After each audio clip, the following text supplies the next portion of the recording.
I was dead, but rage kept me tethered to the courtroom floor. As a spirit, I hovered near the ceiling, watching the gavel descend with a finality that echoed in my soul. My mother, Brenda, was on her knees, sobbing into her handkerchief. She looked like the picture of maternal grief, a grieving mother pleading for mercy. But she wasn't pleading for justice for her dead daughter. She was pleading for the monsters who had driven me to suicide. "Your Honor, please," Brenda wailed, her voice cracking theatrically. "You can't send these poor men to prison. Look at them. They are God's children. They have no home, no family. They made a mistake, yes, but who among us hasn't?" The three defendants sat at the table, trying to look contrite. But I could see the smirk playing on the lips of the one in the middle, Rick. He knew he had won. He knew my mother was their golden ticket. "It's my daughter's fault," Brenda sobbed, burying her face in her hands. "Sarah. She was a troubled girl. She tempted them. She flaunted herself. She invited them in. Please, don't ruin these good men's lives over a misunderstanding." The judge, a stern woman with graying hair, looked conflicted. The evidence was circumstantial without my testimony, and now, my own mother, the primary witness, was dismantling my character from beyond the grave. "Acquitted," the judge finally said. "Due to insufficient evidence and conflicting testimony regarding consent." The courtroom erupted.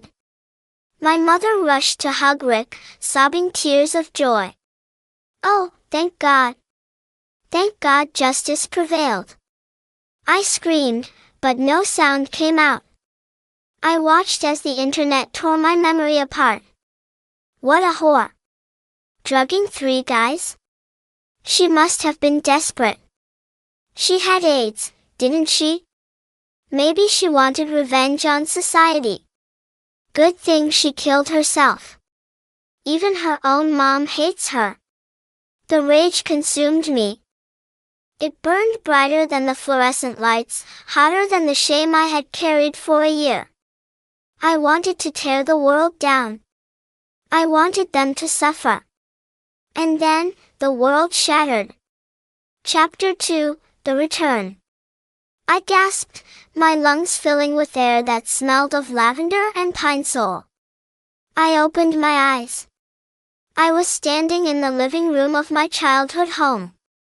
The afternoon sun was streaming through the sheer curtains, illuminating dust motes dancing in the air. And there she was. Brenda. She was standing at the front door, smiling that beatific, saintly smile that made my skin crawl. Behind her stood 3 men. Rick. Tiny. And a man I only knew as Scab. They were filthy. Their clothes were stained with grease and grime, their hair matted. They smelled of stale beer and unwashed bodies. "Come in, come in," Brenda chirped, ushering them inside like they were visiting royalty. "Make yourselves at home. You poor souls must be freezing. I'll boil some water so you can have a nice hot shower." I froze. My heart hammered against my ribs like a trapped bird. I was back. I was back to the day it happened. In my last life, I had screamed. I had argued.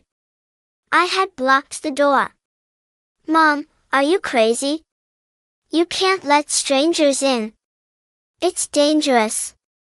Brenda had poked my forehead hard, her fingernail leaving a crescent-shaped bruise. "Sarah, why are you so selfish? Where is your compassion? These are human beings. If you try to stop me from doing God's work, you'll be cursed." I had stayed to protect her. I had stayed to watch them. And that night, my vigilance had turned into a nightmare. They had cornered me in the kitchen. Brenda had been asleep upstairs, deaf to my screams because she took sleeping pills. Or maybe she just ignored them. This time, when Brenda saw me standing there, her eyes narrowed. She braced for a fight, her jaw setting in that stubborn line I knew so well. "Why are you staring?" she snapped. "I'm telling you, Sarah, these are poor souls. If you try to stop me..." I cut her off. "Mom," I said, my voice steady, betraying none of the terror and hatred roiling inside me. I was wrong. Brenda blinked. "What?" "You're absolutely right," I said, forcing a smile onto my face. It felt tight, like a mask. "We should help the needy. It's what Jesus would do." Brenda looked stunned.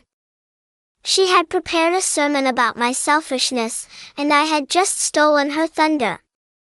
I turned to the three drifters. Rick was eyeing me up and down, his gaze lingering on my chest. In my last life, that look had made me want to vomit. Now, it made me want to kill. "Hey guys," I said, my voice sweet as syrup. "You look hungry. I'm gonna run to the store and get you some liquor and good steaks. Top shelf. Treat you right." "Ma'am, your daughter is an angel," Rick grunted, licking his lips. "Just like her mother." Brenda beamed, her ego swelling like a balloon. "Sarah, hurry back. Don't keep our guests waiting." "You got it," I said. I grabbed my purse and my car keys. I walked out the front door. The evening air was cool on my face. I walked to my car, got in, and locked the doors. I didn't go to the store. I drove. I drove until the house was a speck in the rearview mirror. Chapter 3, The Call. I didn't go far enough to leave town, but far enough to be safe. I parked behind an old brick wall across the street from our house, hidden in the shadows. I rolled down the window just a crack. 30 minutes later, I heard shouting. "Hey! Hey, where's the girl?" It was Rick's voice, rough and angry. "She's been gone too long." My phone buzzed in my pocket. Mom calling. I stared at the screen. I could picture her face, annoyed, impatient.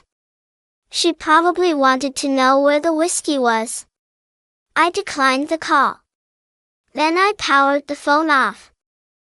10 minutes passed. The shouting grew louder. Then, the sound of glass breaking. And then, the screaming started. "No! Please! I'm too old for this. Stop!" It was Brenda. My hands gripped the steering wheel so hard my knuckles turned white. In my last life, those had been my screams.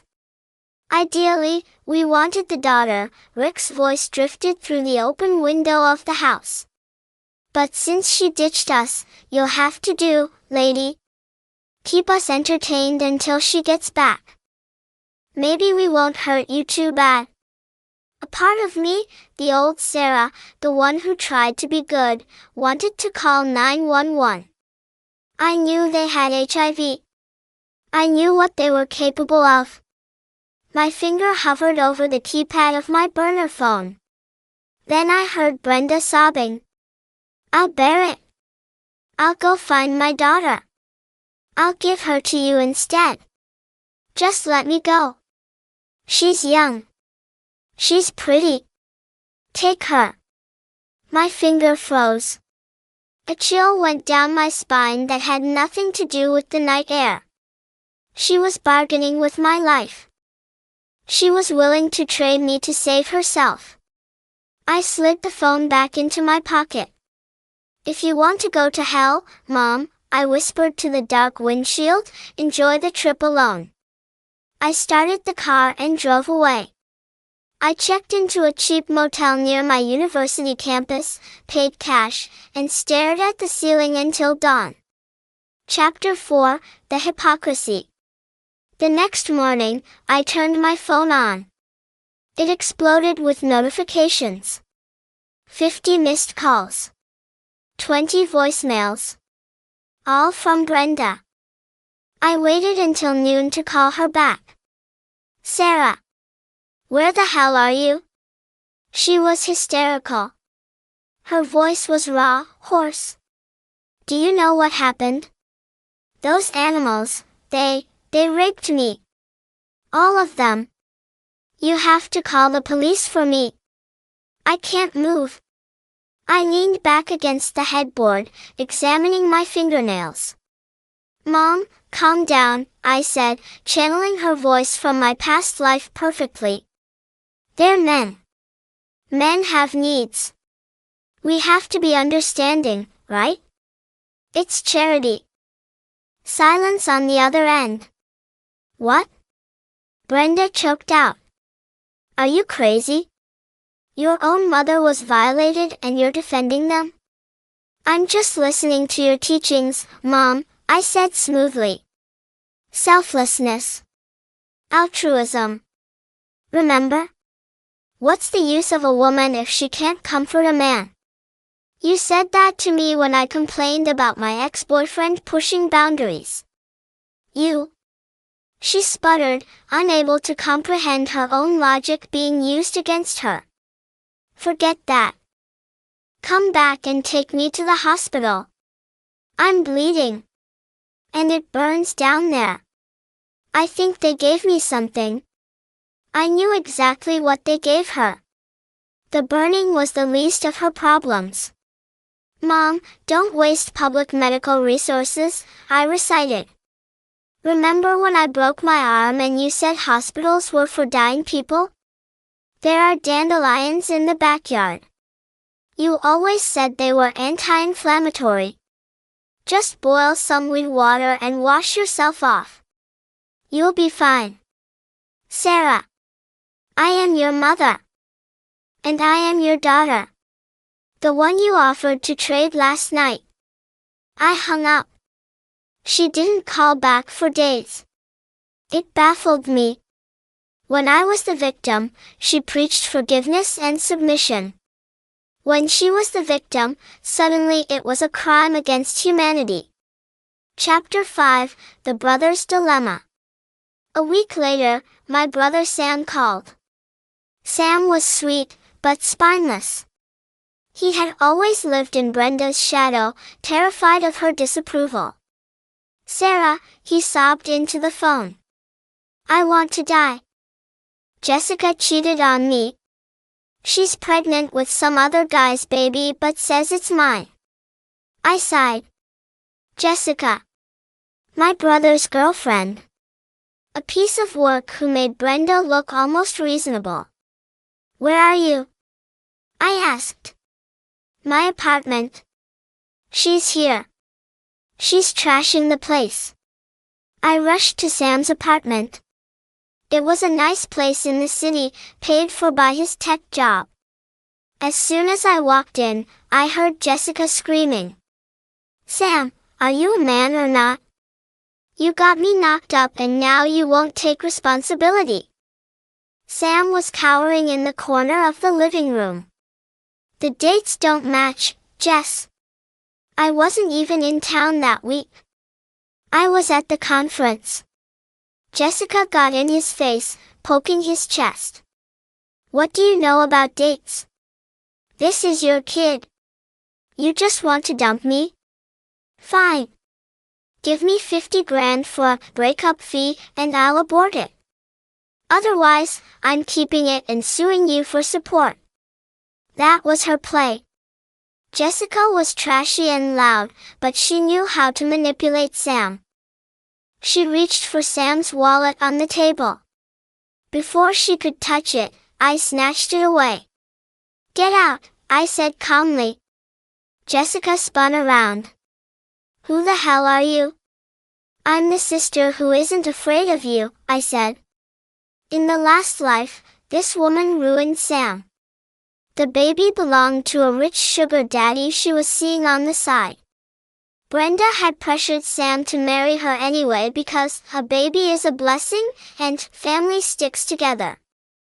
A year later, the sugar daddy wanted his son back, so Jessica divorced Sam, took half his assets, and left. When Sam tried to fight for custody of the kid he raised, Jessica hired a gang to stab him to death in an alley to silence him. I wasn't letting that happen again. Get out, Jessica, I repeated. Or I call the cops and show them the texts on your phone. The ones to Big Daddy Mike. Jessica paled. You don't know anything. Try me. She grabbed her purse and stormed out, slamming the door. I turned to Sam. You okay? He wiped his nose. Yeah. Thanks, Sarah. I didn't know what to do. I sat him down. Sam, listen to me. I need to tell you something crazy. About Mom. About everything. I told him about the rebirth. About what Mom did. About what she said to the men. Sam looked horrified. She offered you to them? Yes. And do not let Mom know about Jessica. If she finds out there's a baby, she won't care whose it is. She'll force you to take her back. Sam nodded, his face pale. I promise. I won't tell her. Just then, the door slammed open. Brenda stood there. She looked rough. Her face was bruised, her walk a limp. But her eyes were blazing with that familiar self-righteous fire. Sammy, she shrieked. Jessica called me. She said she is carrying your seed. How dare you kick her out? God will punish you. Chapter 6, The Saints' Crusade.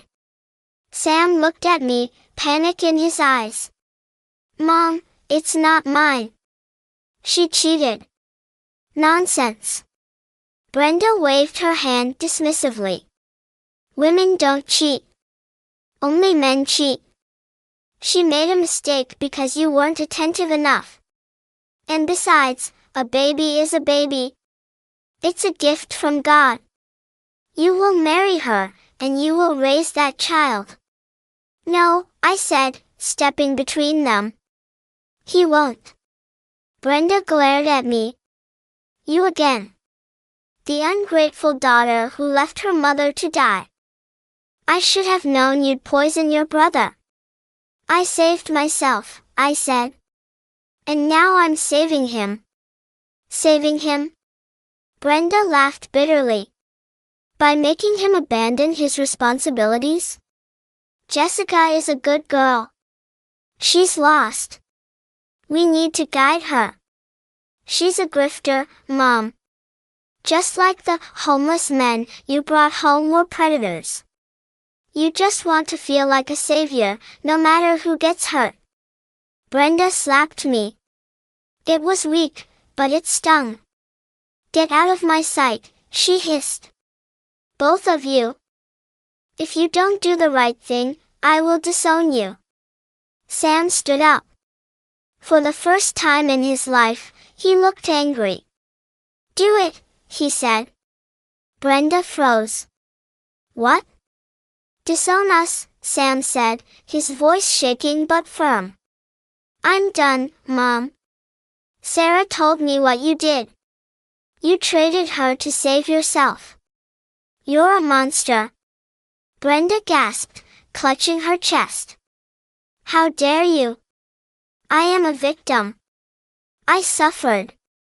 Because of your own choices. I shouted. And now you want Sam to suffer for yours too? No. We walked out. We left her standing in the apartment, screaming about hellfire and damnation. Chapter 7, The Karma. 3 months later. Sam and I were living together in a new place. We had blocked Brenda on everything. But news travels. We heard from a neighbor that Brenda had moved Jessica into her house. She was taking care of her, feeding her, waiting for the grandbaby.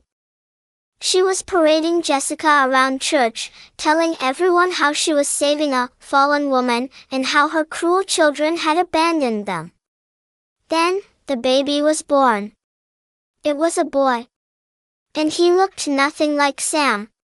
He looked exactly like the sugar daddy, Mike, who, it turned out, was actually a local drug dealer known for his violent temper. Mike found out where his son was. One night, Mike kicked down Brenda's door. He wanted his kid. Jessica, seeing a chance to upgrade back to her rich lifestyle, happily handed the baby over and prepared to leave with him. Brenda tried to stop them.